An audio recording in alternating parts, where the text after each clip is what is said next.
Hello everyone, कैसे हैं आप लोग। उम्मीद है आप लोग खैरियत से होंगे। हमारा अगला स्पेशल सवाल है जेईई मेन 2024 से। सवाल है क्वाड्रेटिक इक्वेशन से। ये सवाल नहीं है बल्कि सवाल के नाम पर एक मैथमेटिकल जॉक है। देखते हैं ये जॉक कितना फनी है। देखो सवाल क्या कह रहा है।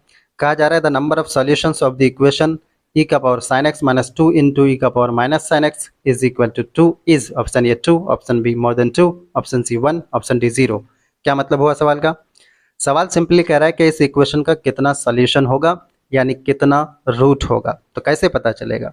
इस इक्वेशन को हम सॉल्व करेंगे और उसके बाद पता चलेगा कि इस इक्वेशन का कितना रियल रूट है। क्लियर है ना। तो आ जाइए सॉल्यूशन की तरफ। जो इक्वेशन दिया गया है पहले उसे लिख लेते हैं। यह है ई का power sine x minus two into e का power minus sine x is equal to two. अब मैं दोनों तरफ ई का पावर साइन एक्स से मल्टीप्लाई कर देता हूँ ताकि ये थोड़ा सा खूबसूरत हो जाए। ये हो जाएगा ई का पावर साइन एक्स का whole square minus two into e का पावर साइन एक्स और उसके बाद माइनस टू बराबर ज़ीरो। अगर मैं मान लूँ ई का पावर साइन एक्स को m, तब ये सुंदर सा इक्वेशन और सुंदर हो जाएगा। और ये कैसा दिखेगा। ये दिखेगा M square minus two M minus two बराबर ज़ीरो। क्लियर है। अब बचपन से ही एक फॉर्मूला आप पढ़े हैं कि अगर कोई quadratic equation A x square plus B x plus C बराबर ज़ीरो है, इस इक्वेशन का सॉल्यूशन क्या होगा। तो x बराबर minus B plus minus under root B square minus four A C by two A होगा। ये आपने LKG में पढ़ा था। इसी को हम यूज़ करेंगे यहाँ पर। तो यहाँ से m बराबर कितना आ जाएगा। ये आ जाएगा two plus minus under root 12 by two. यानी ओवरऑल क्या मिला। ये मिला one plus minus root three. Clear है।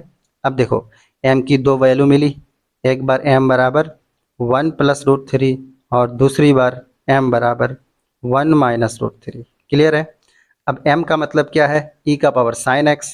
तो यहाँ पर हम क्या करेंगे, m को रिप्लेस कर देंगे e का पावर साइन x से। तो ये हो जाएगा e का पावर साइन x बराबर वन प्लस रूट थ्री और यहाँ से e का पावर साइन x बराबर हो जाएगा वन माइनस रूट थ्री।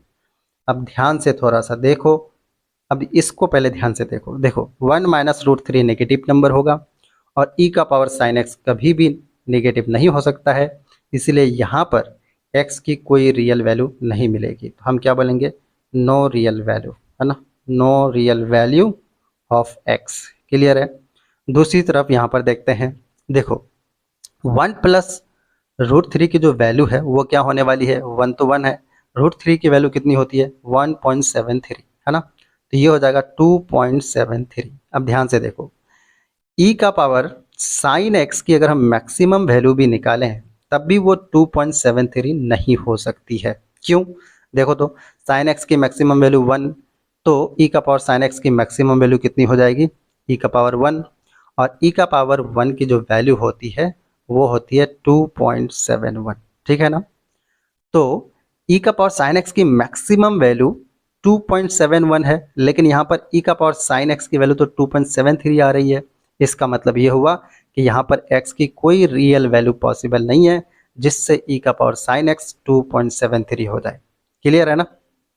तो इसका मतलब यहाँ पर भी no real value of x। ठीक है। तो देखो भाई दोनों ही केस में x की कोई रियल वैल्यू नहीं मिली, इसलिए हम क्या बोलेंगे कि इस इक्वेशन का जो आंसर होगा वो क्या होना चाहिए, हेंस हम क्या बोलेंगे, नो रियल सॉल्यूशन। क्लियर है ना। No real solution. ठीक है। No real solution. तो आपको क्या पता चला, कौन सा ऑप्शन में टिक लगाना चाहिए, ऑप्शन डी में। क्लियर है। Thank you very much.